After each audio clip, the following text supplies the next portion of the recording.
नमस्ते श्रोतागण। कहानी चैनल में आपका स्वागत है। आइए सुनते हैं मृदुला गर्ग जी की कहानी वी तृष्णा। 1:30 बजने वाला है। दिन का 1:30। सूरज ठीक सिर पर है। धूप ने सड़क को नंगा कर रखा है। पास कहीं कोई पेड़ भी नहीं कि झीनी चादर की ओट ही दे दे। मोटरसाइकिल के हत्थे को हाथ से थामे दिनेश बेमतलब सड़क के किनारे खड़ा है। हेलमेट के नीचे भट्टी सुलग उठी थी, उतारकर सीट पर रख लिया है। अब आसमान नंगे सिर पर कोड़े बरसा रहा है। सिर, माथे और चेहरे से बहकर पसीना कमीज के कॉलर के नीचे जमा हो रहा है। गीली कमीज पीठ पर चिपक रही है, हाथ पांव चिपचिपा रहे हैं। सूरज की तीखी चौंध बेसहारा आंखों के आगे लाल नारंगी गोले नचा रही है। ऐसे में किसी को भी घर की याद आ सकती है।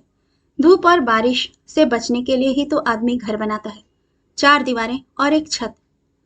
यही सामने तो दिनेश का घर है, सड़क के उस पार। मोटरसाइकिल को घसीट कर 4 कदम ले जाना होगा। आंगन पार करके 20 सीढ़ियां चढ़ेगा तो दरवाजा खुलने भर की देर होगी। वह घर के अंदर होगा। कुल मिलाकर 2 मिनट भी नहीं लगेंगे। उसने एक बार फिर कलाई पर बंधी घड़ी देखी। हाँ, 1:30 बजना चाहता है। यही ठीक वक्त है। शालिनी खाना खा रही होगी। और देर की तो वह अपने कमरे में जाकर सो रहेगी। घंटी बजेगी तो आकर दरवाजा खोलेगी जरूर, पर उस वक्त उसका चेहरा दिनेश के लिए बर्दाश्त करना मुश्किल हो जाता है। वह आएगी आहिस्ता आहिस्ता। पैरों की आहट से दिनेश पहचान लेगा। उसकी चाल हमेशा यकसा रहती है। वह आएगी, दरवाजे की चटखनी नीचे गिराएगी और वापस लौट जाएगी। ठेलकर दरवाजा दिनेश को ही खोलना पड़ेगा। अंदर घुसने पर वापस जाती उसकी पीठ की एक झलक देख पाएगा, उसका चेहरा नहीं। और फिर खटाक, उसके कमरे का दरवाजा बंद हो जाएगा। दिनेश इधर बाहर वाले कमरे में रह जाएगा, जिसे वे बैठक और खाने के कमरे की तरह इस्तेमाल करते हैं। खाने की मेज पर करीने से खाना लगा होगा। एक थाली, न ज्यादा बड़ी न छोटी, उसमें 2 कटोरियां, 1 चम्मच, पास रखा एक गिलास, ट्रे में लगे सब्जियों के 2 डोंगे, परोसने को 2 बड़े चम्मच, कपड़े से ढकी 4 रोटियां। दिनेश आराम से हाथ मुंह धोए। पीछे वॉश बेसिन पर साफ तौलिया टंगा होगा। फ्रिज से ठंडे पानी की बोतल और दही निकाले और खाना खा ले। इच्छा हो तो रसोई घर में जाकर खाना गर्म भी कर सकता है। गैस के चूल्हे के पास ही दिया सलाई रखी होगी और धुली मंजी कढ़ाई भी। शिकायत की गुंजाइश नहीं है।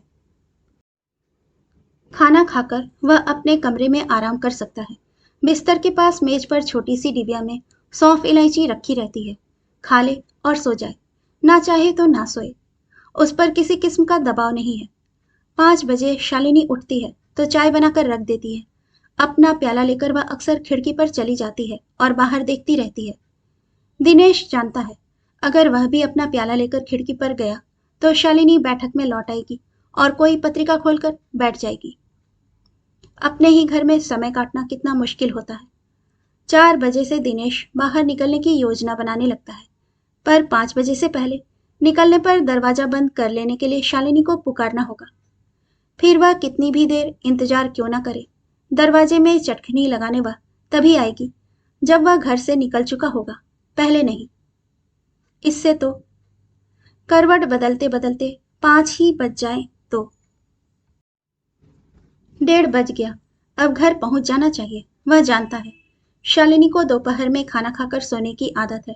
नींद में विघ्न पड़ने से उसके सिर में दर्द हो जाता है और कभी कभी यह दर्द 3 दिन ठीक नहीं होता। वह नहीं चाहता उसके देर से घर पहुंचने की वजह से उसके सिर में दर्द हो। अभी घर पहुंच गया तो हो सकता है शालिनी खाने की मेज पर बैठी मिल जाए। तब घंटी बजाने की जरूरत नहीं होगी। दरवाजा खाने की मेज के ठीक सामने है और खाना खाते वक्त वह चटखनी नहीं लगाती, ढुकाकर छोड़ देती है। ठेलकर भीतर जाया जा सकता है। शालिनी सामने बैठी मिलेगी। उसके सामने मेज पर दिनेश के खाने का इंतजाम होगा। वही एक थाली, एक ग्लास, 1 चम्मच, 2 कटोरियां, सब्जी के डोंगे, कपड़े से ढकी रोटियां, सलीके से अदा किया गया ठंडा फर्ज। दिनेश भीतर घुसता है तो शालिनी मुंह ऊपर उठाकर नहीं देखती, चुपचाप खाना खाती रहती है। वह कैसे समझ जाती है आने वाला और कोई नहीं, बस दिनेश है। रोज ही तो वह नए नए तरीकों से दरवाजा खोलता है। शायद वह चौंक कर सिर ऊपर उठाए और एक भरपूर नजर उसे देखने पर मजबूर हो जाए, और फिर क्या ऐसा नहीं हो सकता कि बरसों बाद यूं उसे देखकर वह नए सिरे से उसे पहचान उठे?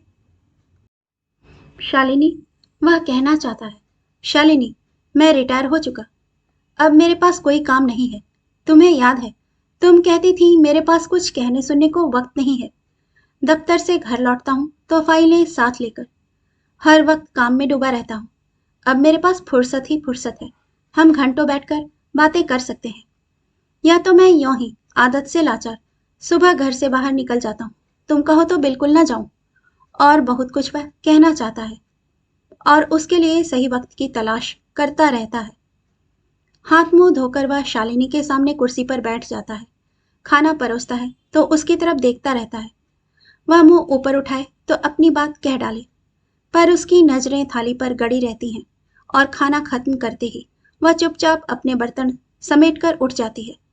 कभी ऐसा नहीं होता कि कोई जूठा बर्तन मेज पर छूट जाए, और ऐसा भी नहीं होता कि वह आंख उठाकर देख ले कि दिनेश खा चुका या अभी खा रहा है, मेज पर से उठ चुका या वहीं बैठा है। दिनेश सामने रहता है तो शालिनी का चेहरा चेहरा नहीं रहता, सपाट पीठ बन जाता है। और अपनी तरफ पीठ किए आदमी से बात करना बहुत हिम्मत का काम है। दिनेश में उतनी हिम्मत नहीं है। फिर भी एक दिन खाते खाते वह पुकार उठा था, शालिनी। शालिनी के जिस्म में हरकत नहीं हुई। कौर तोड़ती उसकी उंगलियां चौंक कर कांपी तक नहीं। शालिनी, उसने अपनी ऊंची आवाज में पुकारा। शालिनी खाना खाती रही। मुझे तुमसे कुछ कहना है। हिम्मत करके वह खाई फलांग गया। शालिनी ने मुंह ऊपर नहीं उठाया, न उसका हाथ रुका। दिनेश ने चुप्पी को सुनने की कोशिश की। शायद वह उसे सुन चुकी हो और बिना कहे कह रही हो, हाँ कहिए, मैं सुन रही हूं। पर नहीं, उस चुप्पी में कोई शब्द नहीं था। बिल्कुल बेजान थी वह। तुम कुछ बोलती क्यों नहीं? आखिर वह चीख ही पड़ा था। कहना आपको है, मुझे नहीं, शालिनी ने धीमे से कहा था, और फिर चुप्पी छा गई थी। गुबार की तरह शब्द उठे थे और चारों तरफ छाए सन्नाटे में बिना लहर पैदा किए सो गए थे। शालिनी का चेहरा पहले की तरह भावहीन था। सिर के साथ आंखें भी झुकी हुई थी। उसके कसे होठ इतनी कम देर के लिए खुले थे कि दिनेश सोचता रह गया कि वाकई उसने कुछ कहा भी था या महज उसका वहम था। दिनेश की हिम्मत पस्त हो गई थी। अभी बहुत सारी खाइयां सामने थी और फलांगने के लिए दूसरी तरफ तनिक सा संबल भी नहीं था, वरना कहने को उसके पास बहुत कुछ था। शालिनी, वह पूछना चाहता था, 20 साल पहले तुम्हें इतना कुछ कहना था, उसका क्या हुआ? कहाँ खो गए वे शब्द? बिना कहे तुम्हारा मन कैसे भर गया? तब मैं कितना व्यस्त था। तुमने मुझसे पूछा था, आपके पास घंटे भर की भी फुर्सत नहीं है कि बैठकर बात कर सकें। तो मैंने कहा था, बात करने की फुर्सत उन्हें होती है जिनके पास काम नहीं होता। अगर तुम घर को पूरे सलीके से चलाओ तो तुम्हारे पास भी चकचक करने को वक्त न बचे। तुम समझती क्यों नहीं शालिनी? तब मेरे पास वक्त नहीं था, अब है। हालात बदलते रहते हैं, हालात के साथ हमें भी बदलना पड़ता है। देखो, घर में हम दो ही तो प्राणी हैं। एक बेटा है सो अमेरिका जा बसा, लौट कर क्या आएगा? अब जो कुछ कहना है हमें एक दूसरे से ही कहना है। इस तरह चुप्पी साधे रहने से जिंदगी कैसे चलेगी? एक बार फिर कोशिश करूं अपनी बात कहने की, उसने सोचा था। रोज सोचता है, रोज अपने को समझाता है कि एक बार सन्नाटा टूट जाएगा तो सब ठीक हो जाएगा। आपस में बात करने का उनका अभ्यास जाता रहा है, बस। और कोई खास बात नहीं है। पर शालिनी, कल दोपहर को घर लौटा तो दरवाजे के बाहर से ही अंदर से आ रही हंसी की आवाज सुन ली। वह ठिठक गया। किसी और के घर के आगे तो नहीं जा खड़ा हुआ। दरवाजे के ऊपर लगी अपने नाम की तख्ती कई बार पढ़ डाली। घर तो उसी का है, तब कौन है अंदर? हंसी एक नहीं, दो नारी कंठों से फूट रही है। कौन है? एक तो शालिनी है, दूसरी? दूसरी कोई भी हो, शालिनी जरूर है। बेसब्री से उसने दरवाजे को धक्का दिया और अंदर जा पहुंचा। सामने सोफे पर मंगला बैठी थी। शालिनी की छोटी बहन, और बराबर में शालिनी। दोनों ठहाके मारकर हंस रही थी। इससे पहले कि हंसी सहसा थम जाने के बाद की चुप्पी उसके कानों को खटकती, दिनेश बोल पड़ा, अरे मंगला, तुम कैसी हो? कैसी हो? बड़े दिन बाद आई। बैठो बैठो। और सब कैसा चल रहा है?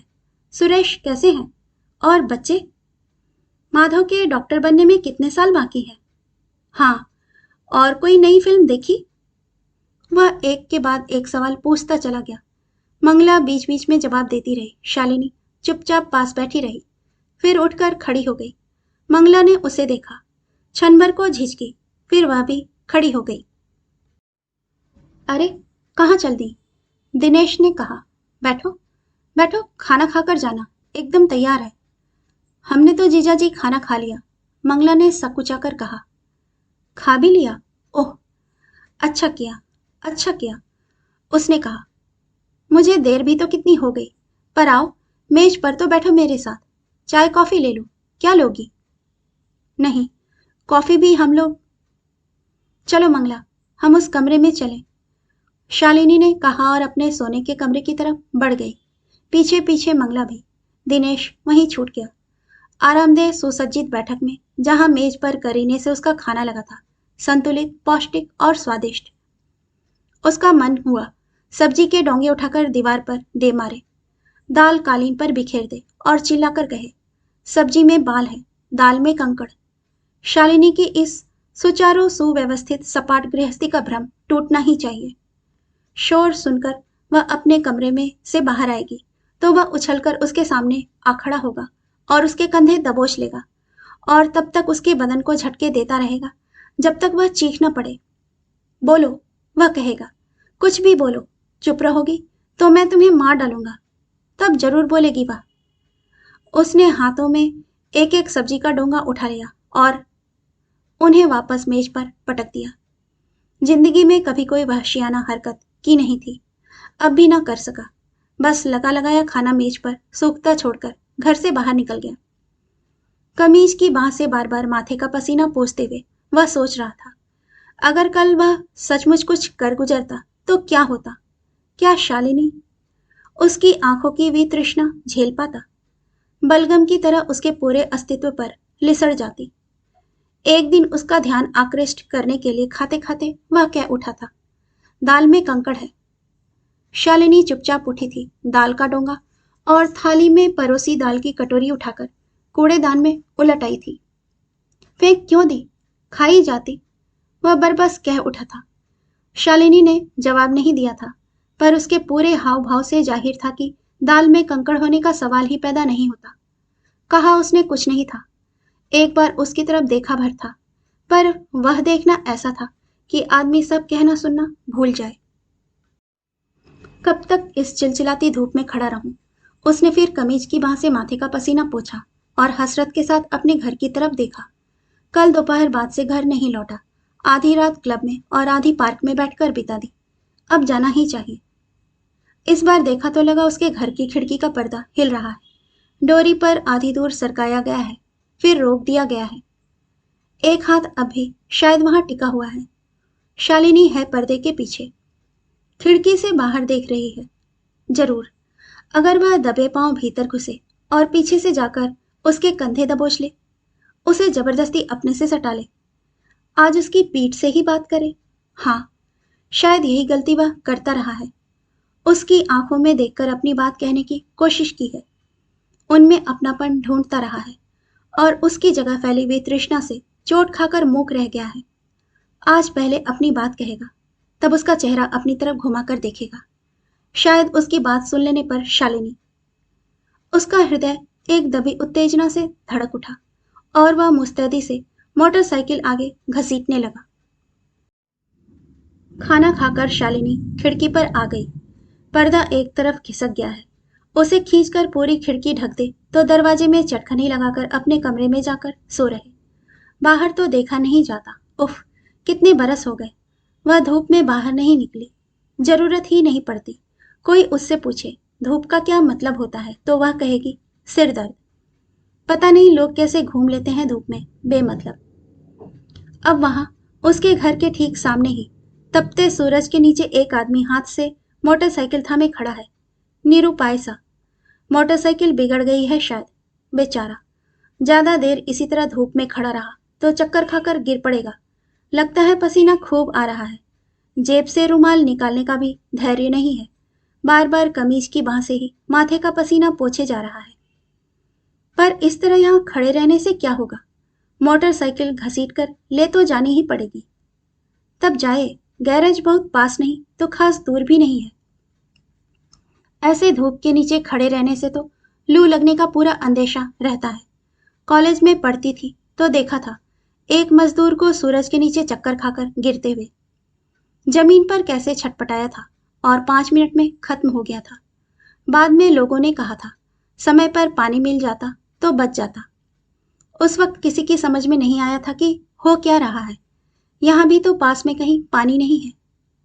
क्या पता प्यास की वजह से ही यह मोटरसाइकिल आगे ना बढ़ा पा रहा हो। ना हो तो वहीं एक गिलास पानी ले जाकर उसे दे आए। हर्ज क्या है? उसने फ्रिज खोलकर ठंडे पानी की बोतल निकाली और एक गिलास भर लिया। वापस खिड़की पर आकर एक बार फिर बाहर झांका। वह आदमी उसी तरह वहीं खड़ा है, बार बार उन्हीं के घर की तरफ ताक रहा है। क्यों? कहीं कोई जान पहचान का आदमी तो नहीं है? कौन है? कौन होगा? उसने देखा मोटरसाइकिल घसीटता हुआ वह आदमी धीरे धीरे उसके घर के आंगन में बढ़ा आ रहा है। अब उसका चेहरा साफ दिखलाई दे रहा है। अरे, यह तो। उसकी आंखों के किवाड़ बंद हो गए। शरीर में शिथिलता आ गई। उदास भाव से उसने खिड़की का पर्दा खींच दिया और दरवाजे की चटखनी बिना लगाए अपने कमरे की तरफ चल दी। जाते जाते उसने मेज पर पड़ी ठंडे पानी की बोतल उठाई और वापस फ्रिज में रख दी। जरूरत होगी तो निकाल लेगा खुद वह। बेसब्री से दरवाजा ठेलकर दिनेश घर में घुसा। सामने शालिनी की पीठ दिखी। वह अपने कमरे में जा रही थी। फिर खटाक, दरवाजा उसके पीठ पीछे बंद हो गया। दिनेश करीने से सजे कमरे में अकेला रह गया। कहानी सुनने के लिए आपका धन्यवाद। श्रोतागण, आपसे विनम्र अनुरोध है कि कृपया कहानी पसंद आए तो इसे लाइक और सब्सक्राइब जरूर कीजिएगा। धन्यवाद।